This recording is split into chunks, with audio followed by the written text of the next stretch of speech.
മഹാനായ മൂസാ നബിയുടെ തൗറാത്ത് ഒരു പണ്ഡിതൻ പാരായണം ചെയ്യുന്നു.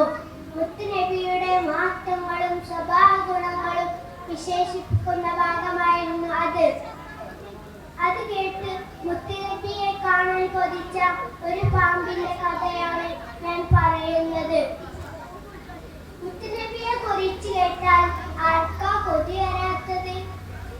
കൂട്ടുകാരെ, മുത്തുനബി ജനിക്കുന്നതിന്റെ നൂറ്റാണ്ടുകൾക്ക് മുമ്പാണ് ഈ സംഭവം നടക്കുന്നത്. മുത്തുനബിയെ ഒന്ന് കാണണം. പാമ്പിൽ വല്ലാത്ത കൊതിയായി. അതിന് അത്രയും കാലം ഞാൻ ജീവിക്കുമോ? അല്ലാഹു എനിക്ക് ആ മുത്തുനബിയെ ഒന്ന് കാണിച്ചു തരണേ. അല്ലാഹു ആ പ്രാർത്ഥന സ്വീകരിച്ചു. പിന്നെ സംഭവിച്ചത്, ഒരു കഴുകനതാ പറന്നു വരുന്നു. പാമ്പിനെയും കൊത്തിയെടുത്ത് പറന്ന് പറന്ന് പറന്ന് മക്കയിലെ ശവങ്ങളെ എത്തിയപ്പോൾ പാമ്പിന്റെ കരാലയിൽ നിന്ന് പാമ്പ് മോചിതനായി. താഴെ വീണ പാമ്പ് അടുത്തു കണ്ടൊരു ഗുഹയിൽ കയറി അഭയം പ്രാപിച്ചു. വെറുതെ കയറിയതല്ല, ഇവിടെയാണ് ആ മുത്തുനബി വരാനിരിക്കുന്നത്.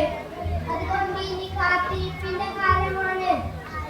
1-2 ദിവസമല്ല കാത്തിരുന്നത്, നൂറ്റാണ്ടുകൾ കാത്തിരുന്നു. അങ്ങനെ കാത്തിരുന്ന് കാത്തിരുന്ന് കാത്തിരുന്ന് വീണ്ടും കാത്തിരുന്ന് ഒരു ദിവസം പുറത്തിറങ്ങാൻ നോക്കുമ്പോൾ എല്ലാ ദ്വാരങ്ങളും അടഞ്ഞു കിടക്കുന്നു. എന്താ സംഭവം? മുത്തുനബിയും സിദ്ദീഖ് തങ്ങളും ഇവിടെ എത്തിയിട്ടുണ്ട്.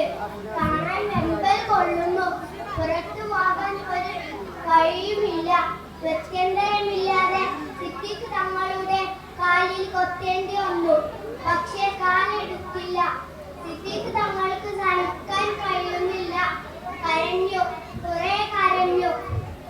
കണ്ണുനീര് താടിയിലൂടെ ചാലിട്ടൊഴുകി.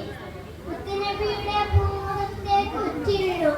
അവിടുന്ന് നെറ്റിയുണർന്നു. അപ്പോൾ മുത്തുനബി ചോദിച്ചു, മാലക്കയാ അബൂബക്കർ? അബൂബക്കറെ, എന്ത് പറ്റി? സിദ്ദീഖ് തങ്ങൾ കാര്യം പറഞ്ഞു. മുത്തുനബി പറഞ്ഞു, മുത്തുനബി ഉമ്മിനീര് കാലിൽ പുരട്ടി വേദന മാറി.